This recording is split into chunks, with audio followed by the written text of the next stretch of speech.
In the quiet corners of America, where history lingers like fog over a forgotten graveyard, there are places where the veil between the living and the dead feels impossibly thin.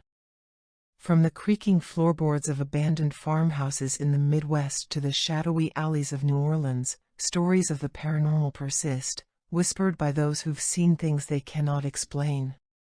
This is not fiction. These are real accounts, drawn from the lives of ordinary people whose encounters with the supernatural have left them forever changed. What follows is a 15,000-word journey into the heart of America's most chilling ghost stories, each one a thread in the tapestry of the unknown. Brace yourself, for what you're about to read is as real as the shiver running down your spine. Chapter 1: The Shadow on the Staircase. In the small town of Gettysburg, Pennsylvania, where the echoes of the Civil War still resonate, Emily Harper, a 34-year-old schoolteacher, moved into a quaint Victorian home on Baltimore Street in 2018. The house, built in 1852, had been a hospital during the Battle of Gettysburg, its walls soaked in the suffering of wounded soldiers. Emily, a skeptic of the paranormal, was drawn to the home's historical charm, dismissing local rumors of hauntings as folklore. Her first night in the house was uneventful, save for a faint creaking she attributed to old pipes. But on the third night, as she climbed the narrow staircase to her bedroom, she felt a sudden chill, as if the air had thickened. Halfway up, she stopped. A shadow loomed at the top of the stairs, a tall, indistinct figure that seemed to absorb the dim light from the hallway. It had no face, no discernible features, yet Emily felt its gaze, heavy and unyielding. "I thought it was a trick of the light," she later recounted in an interview with a local paranormal investigator. But then it moved. It didn't walk, it glided, like smoke, down one step toward me. Frozen, Emily clutched the banister, her heart pounding. The air grew colder, and a low whisper filled the staircase, unintelligible but unmistakably human. She stumbled backward, nearly falling, and fled to the living room. When she returned with a flashlight, the shadow was gone, but the air remained heavy, oppressive. Over the next 6 months, Emily documented similar occurrences: footsteps pacing the upstairs hallway at 3 a.m., doors slamming shut on their own, and a recurring dream of a man in a tattered Union uniform staring at her from the foot of her bed.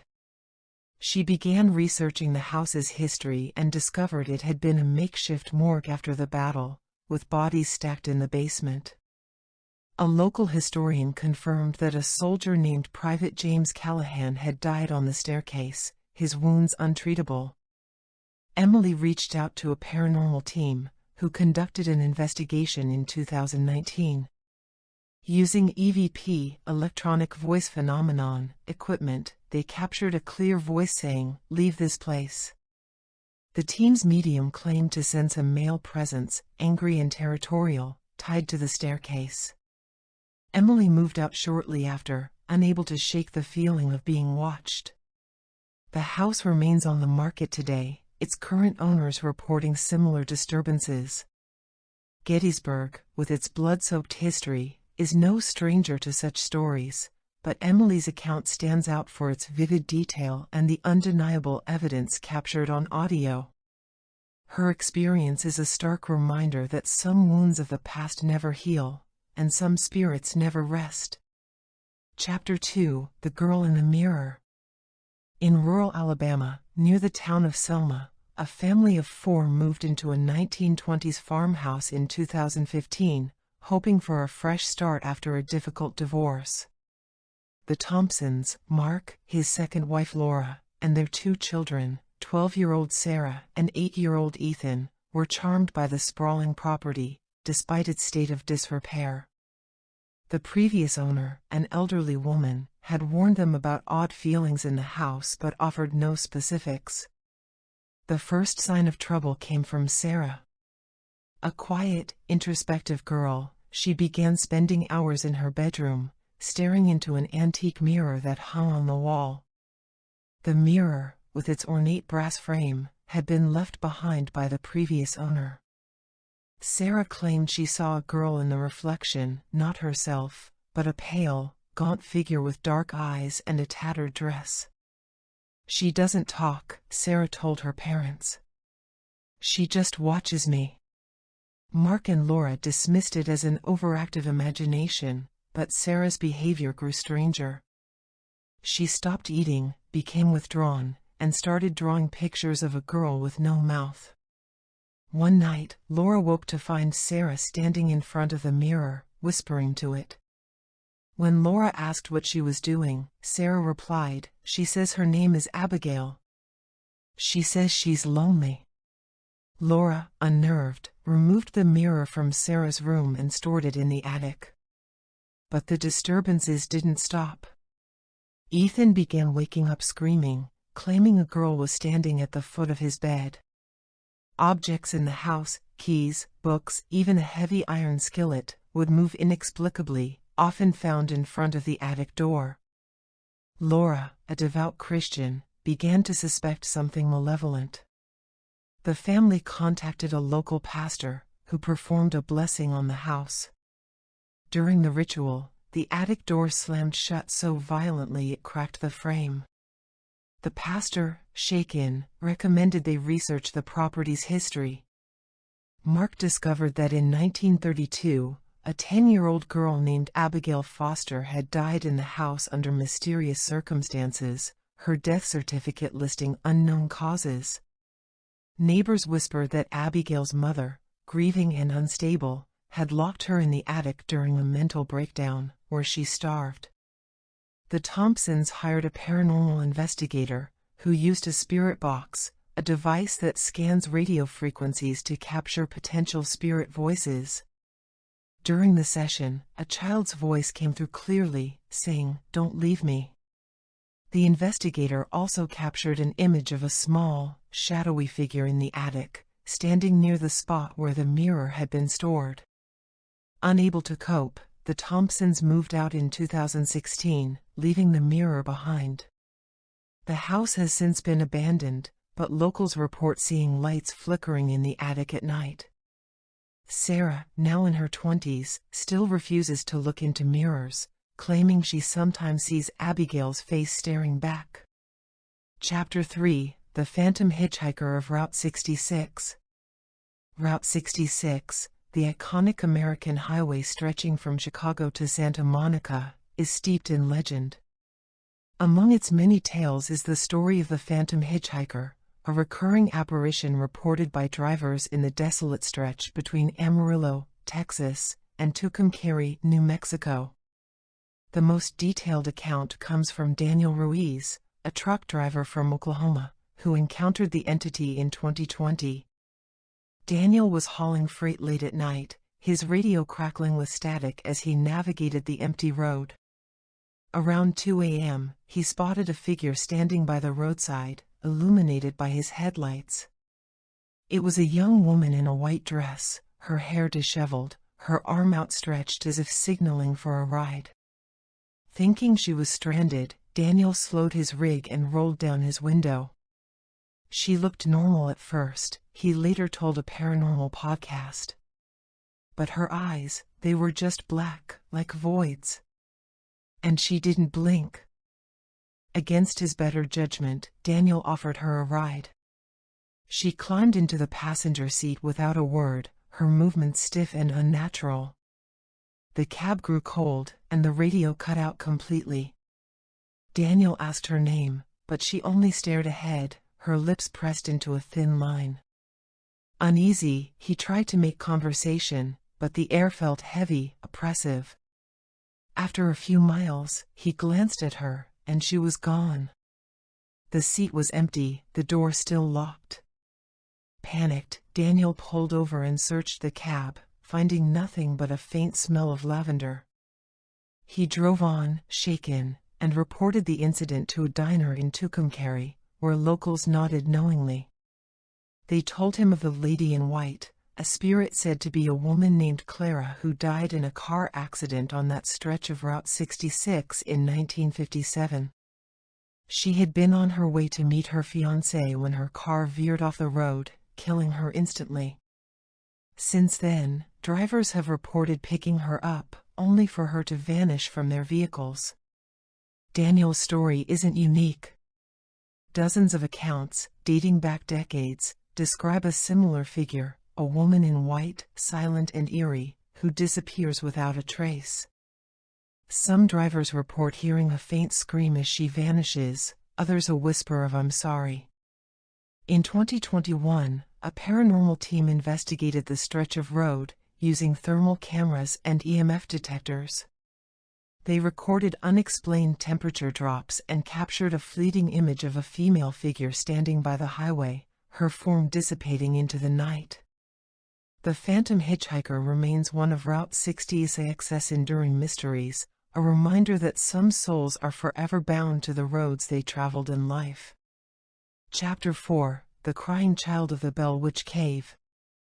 In Adams, Tennessee, the Bell Witch Cave is one of America's most infamous paranormal sites, tied to the legend of the Bell Witch, a malevolent entity that tormented the Bell family in the early 19th century.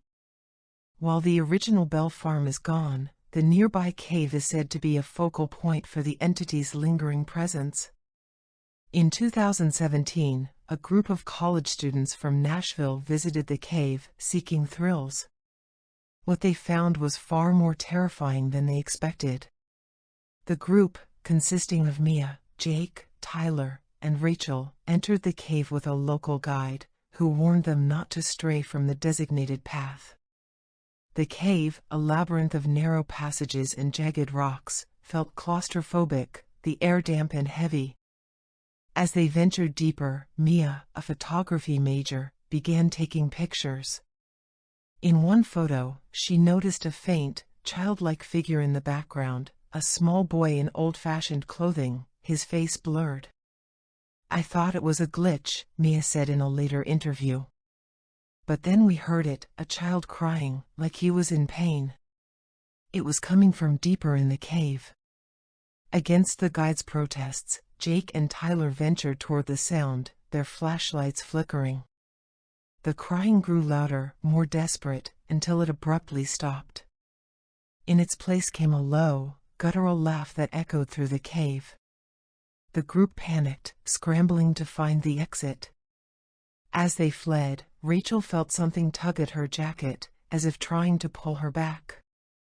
When they emerged, the guide noticed scratches on Rachel's arm, 3 parallel lines, deep in red.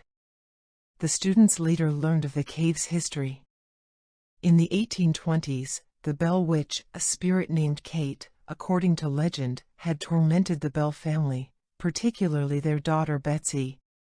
Some accounts claim Kate was responsible for the death of a young boy, a neighbor's child who wandered into the cave and was never seen again. Modern visitors report hearing a child's cries, seeing shadowy figures, or feeling an oppressive presence that seems to feed on fear.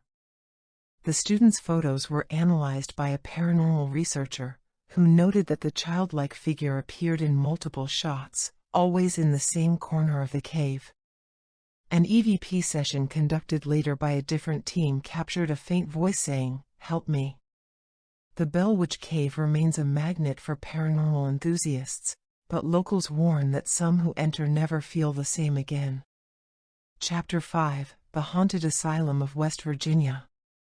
The Trans-Allegheny Lunatic Asylum in Weston, West Virginia, is a sprawling, Gothic structure that housed thousands of patients from 1864 to 1994.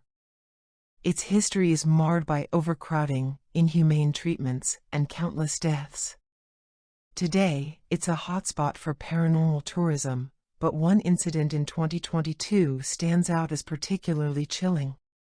Jessica Carter, a 28-year-old nurse from Pittsburgh, joined a nighttime ghost tour with friends. The group was led through the asylum's crumbling wards, where rusted gurneys and peeling paint told stories of suffering. In the children's ward, Jessica felt a sudden pressure on her chest, as if someone were sitting on her. She brushed it off, but as the group moved to the lobotomy wing, she heard a faint giggle behind her. I turned around, and there was nothing, she later told a local news outlet.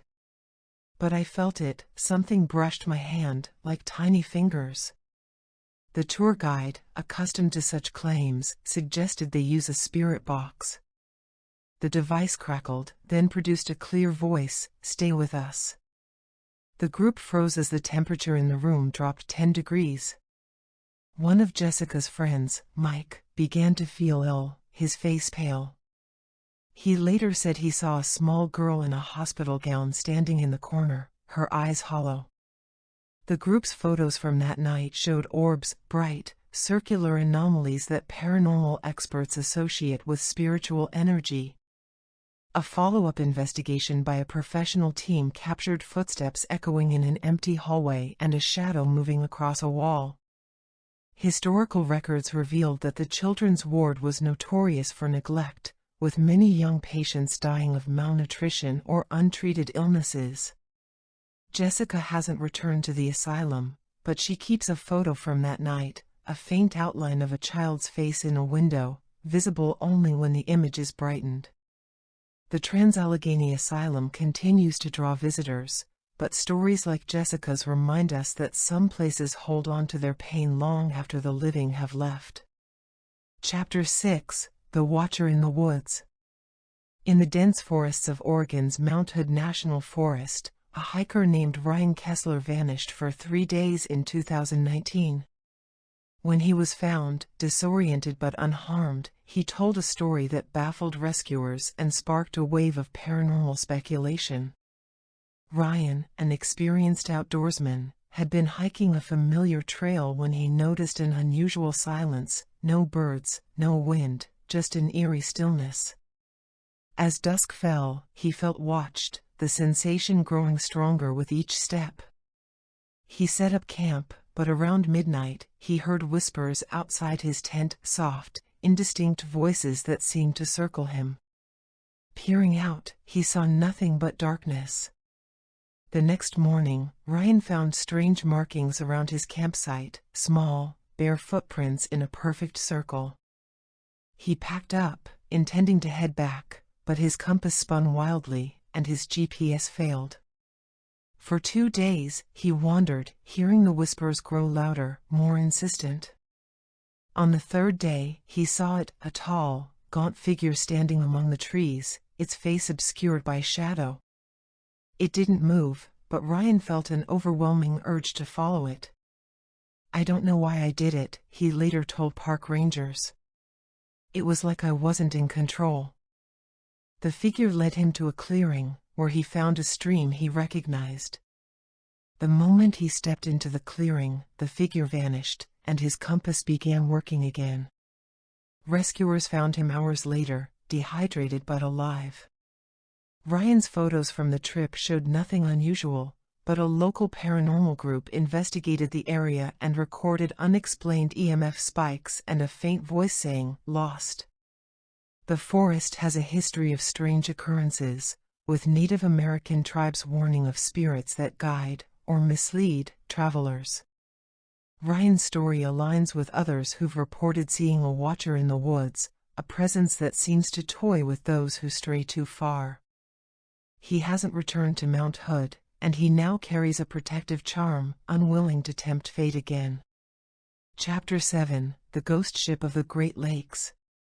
Lake Superior, the largest of the Great Lakes, is known for its treacherous waters and the wrecks of countless ships. Among its legends is the story of the SS Bannockburn, a freighter that vanished in 1902 with all 20 crew members. In 2023, a group of recreational divers exploring the lake near Al Royale encountered something they can't explain.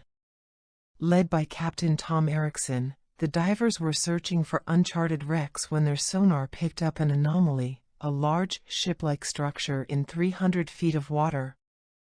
As they descended, visibility was poor, but they glimpsed a vessel's outline, its hull intact. "It looked like it had sunk yesterday," Tom said in a documentary interview. "No rust, no algae. That's impossible after a century." As they approached, their equipment began to fail, cameras shut off, and their dive computers froze. One diver, Lisa, felt a hand grab her arm, pulling her downward. She broke free, but when she surfaced, she had bruises in a sheep of fingers. That night, aboard their boat, the group heard knocking on the hull, rhythmic and deliberate. A crew member's GoPro, which had malfunctioned underwater, later revealed a single frame of a man's face, pale and distorted, staring directly into the lens. The SS Bannockburn, known as the Flying Dutchman of the Great Lakes, has been sighted by sailors for decades, often before storms. Some believe its crew is cursed to roam the lake, seeking help they'll never find. The divers' experience, backed by their footage, added fuel to the legend.